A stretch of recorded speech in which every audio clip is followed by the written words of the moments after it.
I've just written a post about clean language, and I thought it might be helpful to give you some examples. And one that comes to mind is one that occurred really when my eldest was just going to secondary school. So I asked her how she felt about going to secondary school.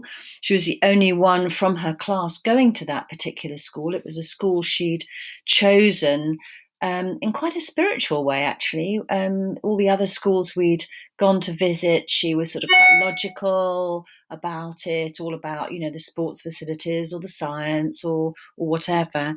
This particular school, she just held my hand and said, "Mummy, I really want to go to this school."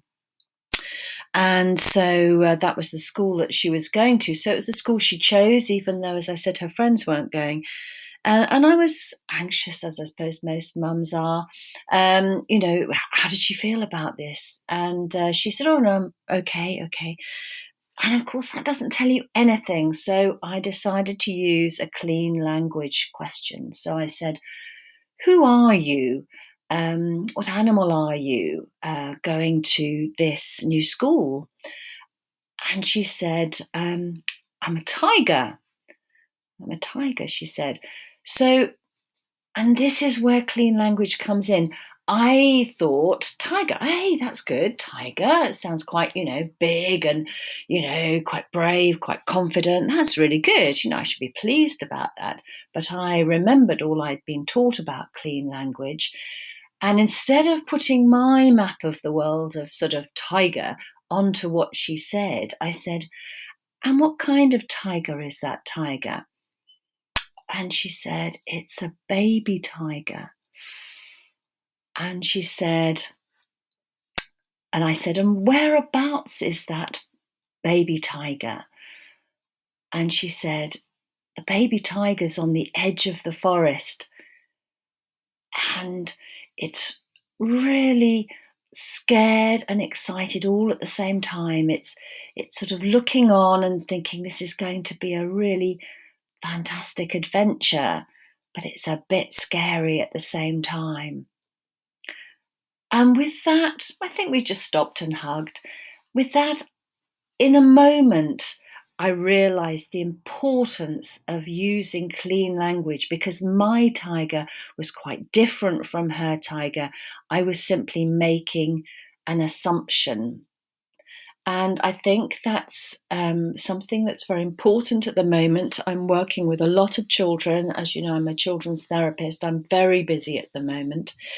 And I'm seeing a lot of children who aren't being heard. They are scared. They are worried.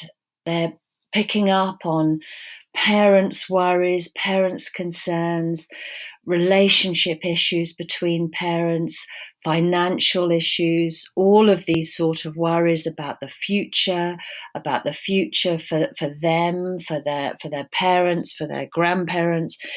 They are worried, and I think parents don't fully appreciate that those children are of you. You are like cling film. They can see, they pick up the energy. What you say isn't anything like as important as the energy you put out there. And when I say energy, I know you may think I'm being very woo-woo, but there is energy, there is atmosphere, there is stuff that kids pick up. They're just super sensitive to it. And so when they're worried and they say, "I'm worried," you know, or they look worried, and we dismiss it and say, "It's okay, it's fine, it's okay. Your friends are going to be there. It's all the same. Your teacher's there." We say these things. What we're actually doing is saying your feelings are not important. They're wrong. They don't matter because we're saying that what we're saying should matter more, that we're trying to reassure them. And that's totally understandable that we are. But actually, what we need to do is to hear them. We need to listen.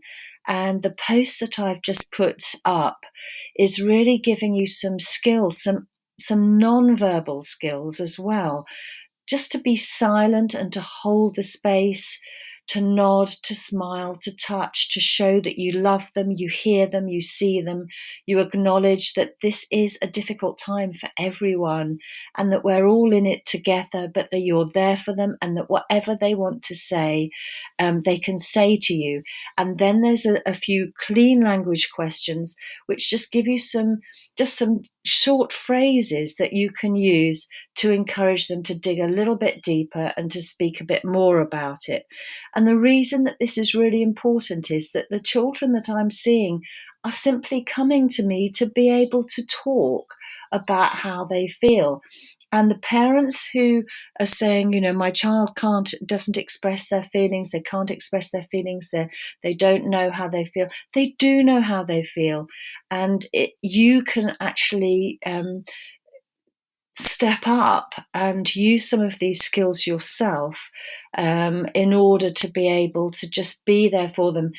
So often as parents, we step into that rescuer role, trying to fix, trying to organise, to make everything right, because as mums particularly, that's what we feel our job is. And I get that. I've got 4 children myself. I mean, they're growing up now, but, yes, of course, that's what we want to do.